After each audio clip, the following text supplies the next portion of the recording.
सबसे पहले तुम्हारा ये संकल्प होना चाहिए कि इस दुनिया में जब हम नहीं आए थे तो प्रेम किसने दिया, प्रश्न है मेरा। उत्तर मौन होकर के तुम दे देना, क्योंकि तुम बोलोगे तो फिर हम कथा कैसे कह पाएंगे। मौन उत्तर देना, और मौन उत्तर तुम्हारी भाव भंगिमा से मैं महसूस कर लूंगा, है ना। और थोड़ा सा गर्दन का भी जरा ये प्रभाव तो पड़ता ही है। जब ऐसे ऐसे करो तो समझ में आ जाता है, ऐसे करो तो समझ में आ जाता है कि यहां क्या चाह रहे हो। प्रेम ते प्रगट होए मैं जाना। भगवान शंकर कहते हैं मैं रहस्य जानता हूं कि वो परमात्मा प्रेम से प्रकट होता है। तो इसका मतलब ये है, हमें ये समझना है कि प्रेम हम किसको दें, किससे प्रेम करें। समझ रहे हो ना। अब आज के प्रवचन में ध्यान से सुनना कि हम पहले किससे प्रेम करें।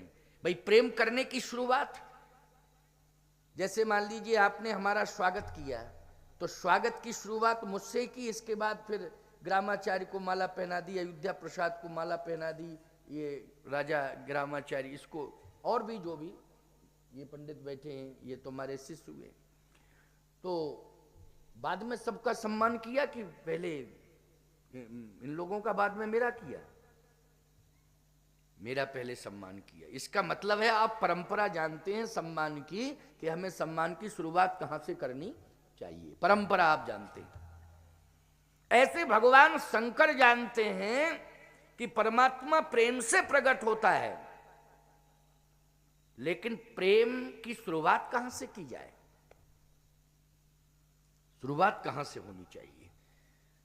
बहुत बढ़िया बात है ये कि प्रेम की शुरुआत, प्रेम की शुरुआत हमें माता के श्री चरणार विंदों से करनी चाहिए। जैसे ही हमें होश आ जाए, होश आते ही हमें सबसे पहले अपने जीवन का प्रेम मां के श्री चरणार विंदों में समर्पित करना चाहिए, जिस मां ने हमें जन्म दिया है। यह भगवान का भी कहना है।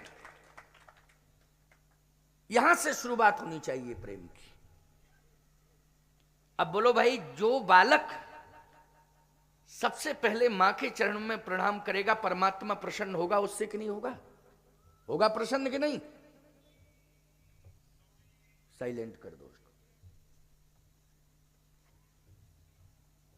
मोबाइल होता तो अच्छा है, लेकिन परेशान भी बहुत करता है। परेशान बहुत करता है। अच्छा होता है वैसे। और मैं तो 2 कौड़ी का मोबाइल रखता हूं, ये देखो, ये बस यही है मेरे हाथ में ये। और मालूम ये इसको हो गए होंगे लगभग 7-8 साल, और हो सकता है ये हमारी जिंदगी को निपटा दे यही। हाँ, ये चल जाएगा अभी, क्योंकि ये प्रयोग में नहीं होता है। इसनो बहुत इमरजेंसी में बात होती तो ये चेले लोग करा देते, नहीं मैं बहुत ही कम बात करता हूं। ये तो मैं टाइम देखने के लिए रखे हूं इसमें। तुमसे पूछेंगे तुम गलत बताओगे टाइम, क्यों? कुछ टाइम होगा, कुछ कहोगे कि महाराज और बोले, थोड़ा और बोले, लेकिन हम देख लेते हैं टाइम के लिए। लेकिन ये चीज भी अच्छी है, सदुपयोग हो तब, और दुरुपयोग हो तो ये बिल्कुल गड़बड़ है। बहुत लोगों की तो ब्रेन हेमरेज हो गया है, इसी से हुआ। और बहुत लोगों का ब्रेन का ऑपरेशन हुआ इसी से। अमेरिका से बात होती रही साहब, वो डॉक्टरों को सलाह दी, उन्होंने ऑपरेशन कर दिया ब्रेन का। तो उपयोगी है, लेकिन इसका दुरुपयोग ना होता तो सारे लोग, ज्यादा से ज्यादा लोग साइलेंट कर लें तो बहुत अच्छी बात है, और नहीं तो डिस्टर्ब हो गए तो फिर अब क्या मतलब निकला? बोलो भाई। जरूरी फोन आते हैं ये मैं मानता हूं, लेकिन घंटे 1.5 घंटे के लिए। वैसे आजकल जो वक्ता होते हैं वो कह देते भाई इसको साइलेंट करके रखो, और बहुत थोड़ा थोड़ा देखते रहो बीच में। कोई बहुत इमरजेंसी अगर फोन है तो थोड़ा थोड़ा देखते रहो, थोड़ा सा खिसक के बात कर लो, क्या दिक्कत है इसमें? कोई परेशानी? बहुत इमरजेंसी अगर फोन है तो, है ना। इसलिए दिक्कत महसूस नहीं करना है, बिल्कुल शांति से कथा सुनो। प्रेम हमारा मां के श्री चरणार विंदों में होना चाहिए। मां को चाहिए कि बेटे को उपदेश दे कि बेटा तुम परमात्मा के चरणों में प्रेम करो। ये माता पिता दोनों मिलके कहें, केवल मां ही नहीं, पिता भी, पिता का भी धर्म ही है। अभी ये चौपाई आ रही थी ना मोबाइल में, सोई जननी सोई, अभी इस चौपाई को ही सुन रहा था तभी तो याद आ गई चौपाई। सोई जननी सोई सुत बड़ भागी, जो पितु मात चरण अनुरागी।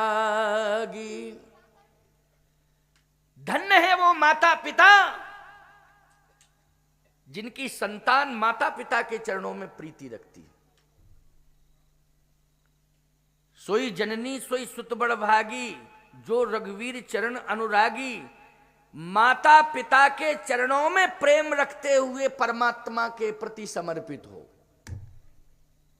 परमात्मा के प्रति समर्पित हो और माता पिता के प्रति समर्पित ना हो, यह परमात्मा बिल्कुल स्वीकार नहीं कर सकता है।